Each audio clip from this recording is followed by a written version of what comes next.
का अपने दो बेटों मोहन और अशोक के साथ रहती थी। पति की मौत के बाद दुर्गा ने अपने दोनों ही बेटों को बड़ी मुसीबतों से पाला था। दुर्गा खुद तो पढ़ी लिखी नहीं थी, लेकिन वो अपने बेटों को पढ़ा लिखा कर काबिल बनाना चाहती थी और इसके लिए दुर्गा ने कड़ी मेहनत भी की। हालांकि फिर भी ऐसा कर पाना उसके लिए बहुत मुश्किल था। माँ, अगर मुझे आगे की पढ़ाई के लिए शहर भेजना ही नहीं था तो फिर मुझसे इतनी मेहनत करवाई क्यों? बेटा, तुझे क्या लगता है, तुझे मना करते हुए मुझे अच्छा लग रहा है क्या? मेरी मजबूरी समझ बेटा, सब कुछ तेरे सामने ही तो है। बस करो माँ, हमेशा पैसे का ही रोना रोया है तुमने। तुम रहने ही दो, अब जो करना है वो मैं ही करूँगा। इतना कहकर अशोक घर से बाहर जाने लगा, लेकिन तभी उसके बड़े भाई मोहन ने उसे रोका और उससे बोला, कहाँ जा रहा है अशोक? और तू क्या करने वाला है? कुछ भी करूँगा, पर मैं अपनी मेहनत और अपना भविष्य किसी हालत में खराब नहीं करूँगा भैया। तो रुक, मैं जानता हूँ कि तू गलत नहीं है, पर ऐसा गुस्सा करना तो ठीक नहीं है ना। तो मैं और क्या करूँ भैया, आप ही बताओ। माँ ने तो हाथ खड़े कर दिए, तो क्या मैं भी हार मान लूं? मैंने ऐसा तो नहीं कहा, पर हाँ, मैंने कुछ सोचा जरूर है। सुन, वो अपने गांव से बाहर की तरफ जो कपड़े की फैक्ट्री है ना, मैंने वहां बात की है। मुझे वहां काम मिल सकता है, तो बस कुछ दिन रुक जा। एक बार मेरी कमाई शुरू हो जाए तो शायद मैं कुछ कर सकूंगा। लेकिन मोहन, तेरी भी तो पढ़ाई है, तू अगर काम करेगा तो पढ़ेगा कब? कोई बात नहीं माँ, मैं पढ़ूं या अशोक, बात तो एक ही है ना। और वैसे भी अब आपकी उम्र भी तो नहीं है काम करने की। मैं कमाने लगूंगा तो आप भी घर पर रहकर आराम करना। बड़े बेटे मोहन की समझदारी देखकर दुर्गा की आंखें भर आईं। अशोक को भी अपने बड़े भाई की बात ठीक लग रही थी। मोहन ने जैसा कहा था वैसा हुआ भी। उसे कपड़े की फैक्ट्री में काम मिल गया और अब मोहन अपने घर का खर्च उठाने लगा।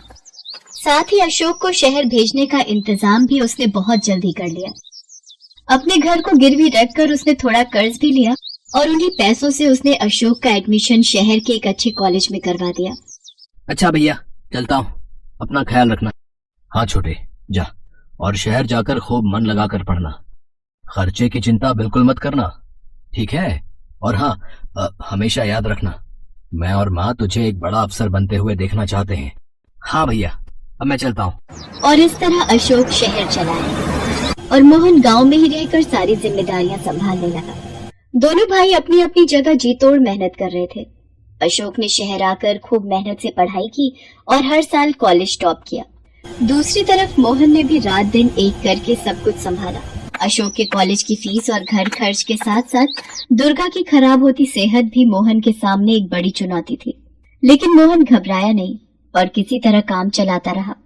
फिर एक दिन, भैया मैंने कर दिखाया भैया, मैंने यूपीएससी का एग्जाम क्रैक कर लिया है, रैंक भी बहुत अच्छी है। वाह मेरे भाई, कमाल कर दिया, सच में तूने सारी मेहनत सफल कर दी। अब सब ठीक हो जाएगा, तू सरकारी अफसर बन जाएगा, फिर हमारी सारी मुसीबतें दूर हो जाएंगी। अब तू जल्दी से गांव आ जा, तुझे देखे कितने दिन हो गए, माँ भी तुझे बहुत याद करती है।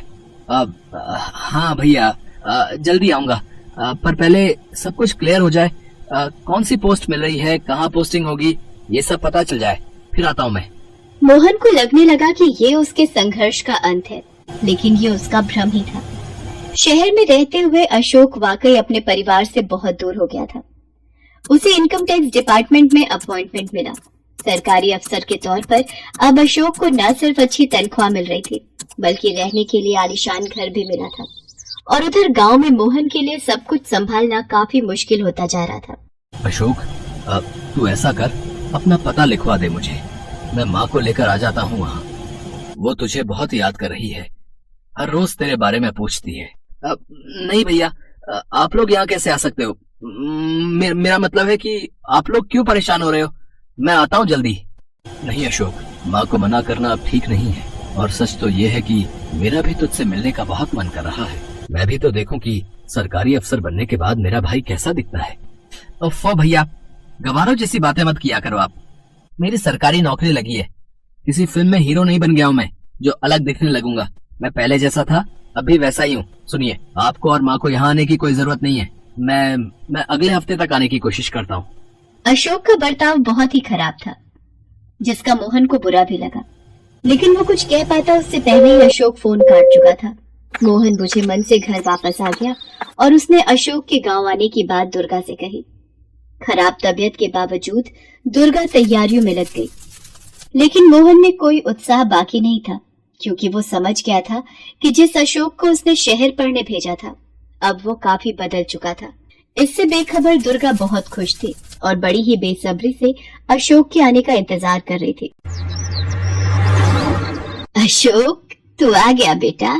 कैसा है तू? सरकारी अफसर बन गया तो भूल गया अपने परिवार को? माँ, अगर यही सब बातें सुनानी है तो मैं अभी वापस जा रहा हूँ। अरे देख रहा है मोहन, अफसर बाबू की नाक तो बड़ी ऊंची हो गई है। वैसे कुछ अलग नहीं है, ये तो है ही बचपन से नक चढ़ा। चल आजा जल्दी से, मैंने तेरी पसंद का खाना बनाया है। अब नहीं माँ, खाना तो नहीं खा पाऊंगा, बस 1-2 घंटे में निकलूंगा मैं। ये क्या कह रहा है? इतने दिनों बाद घर आया है और एक दिन भी नहीं रुकेगा? माँ, अब ये मेरा घर नहीं है, वहाँ शहर में है, जहाँ सारी चीजें मेरे हिसाब से हैं। मैं यहाँ रुकना चाहूँ तो भी नहीं रुक पाऊंगा। तुम बस ये बताओ कि तुम्हारी तबीयत कैसी है, मैं बस वही देखने आया हूँ। अशोक की बातें सुनकर दुर्गा हैरान थी। अब उसे भी अशोक में आया बदलाव साफ दिखाई दे रहा था। जब दुर्गा ने अशोक की बात का कोई जवाब नहीं दिया तो मोहन ने कहा, अब माँ की तबीयत ठीक नहीं है अशोक, मैंने तुझे बताया तो था, यहाँ के डॉक्टर कुछ खास नहीं कर पा रहे हैं। तो ऐसा कर, जितना जल्दी हो सके हमें अपने साथ शहर ले चल, वहाँ माँ का इलाज करवाएंगे। तो आप कैसी बातें कर रहे हैं भैया? शहर में इलाज कितना महंगा है आपको पता भी है, और सच कहूँ तो मुझे तो माँ भली चंगी लग रही है। आप फालतू में इतनी चिंता कर रहे हो, बाकी बुढ़ापा है तो थोड़ी बहुत परेशानियां तो लगी रहेंगी। अशोक, ये कैसी बातें कर रहा है तू? माँ को सांस की बीमारी है, तूने कुछ भी नहीं देखा है, इसीलिए ऐसी बातें कर रहा है। तो एक बार मेरे कहने से माँ को शहर ले चल, फिर जो डॉक्टर कहेंगे वही करेंगे। इसकी जरूरत नहीं है भैया, मैंने कहा ना, मैं इतना बड़ा अफसर बन गया हूँ तो इतना तो बता ही सकता हूँ कि क्या करना चाहिए और क्या नहीं। तू अफसर बन गया है, कोई डॉक्टर नहीं, समझा? हाँ तो आप क्या हो? है? कल भी एक दिहाड़ी मजदूर थे और आज भी वही हो। अशोक, वो तेरा बड़ा भाई है, ये मत भूल कि आज तू जो कुछ भी है उसी की वजह से है। उफ, तो इस सब के लिए बुला रहे थे आप लोग मुझे? मैं अपना इतना जरूरी काम छोड़कर आया हूँ और आप लोग? ठीक है अशोक, तो तू जाकर अपना जरूरी काम ही संभाल, यहाँ मैं हूँ। मोहन की बात सुनकर अशोक वहाँ एक पल भी नहीं रुका और वापस शहर चला गया। इसके बाद से न मोहन ने अशोक को कभी फोन किया और न ही अशोक ने कभी अपनी माँ और भाई का हालचाल जानने की कोशिश की। दोनों भाइयों के अपने अपने परिवार हो गए, लेकिन फिर भी दोनों के बीच की दूरियां कम नहीं हुई। ऐसे ही कई साल बीत गए। फिर एक दिन, मिस्टर अशोक, अब क्या कहेंगे आप? ये रिश्वत के पैसे आपके घर से मिले हैं, चलिए आपको हमारे साथ चलना होगा। सर, मेरा विश्वास कीजिए, मुझे फंसाया जा रहा है। ये पैसे मेरे घर में कैसे आए मुझे नहीं पता। अशोक पर रिश्वत लेने का आरोप था। उसकी सरकारी नौकरी पर तो खतरा मंडरा ही रहा था, साथ ही उसे जेल भी जाना पड़ सकता था। लेकिन फिर अचानक कुछ ऐसा हुआ जिसकी उम्मीद अशोक ने कभी नहीं की थी। रुकिए सर, आप इन्हें कहीं नहीं ले जा सकते। मैं अमित मीरचंदानी और मैं इनका वकील हूँ। मिस्टर अशोक ने किसी से रिश्वत नहीं ली है। वो पैसे जो आपको इनके घर से मिले हैं, असल में वो इनकी जानकारी से बाहर हैं। उन्हें चुपचाप यहाँ रखा गया था। ये रही इनके घर की सीसीटीवी फुटेज, जिसमें सब कुछ साफ साफ नजर आ रहा है। जांच अधिकारियों ने सीसीटीवी फुटेज देखकर तसल्ली की और इस तरह अशोक बहुत बड़ी मुसीबत से बच गया। फिर जांच अधिकारियों के जाने के बाद, मिस्टर मीरचंदानी, मैं आपका जितना भी शुक्रिया कहूँ वो कमी होगा। पर मुझे ये बताइए कि आपने मेरी मदद क्यों की?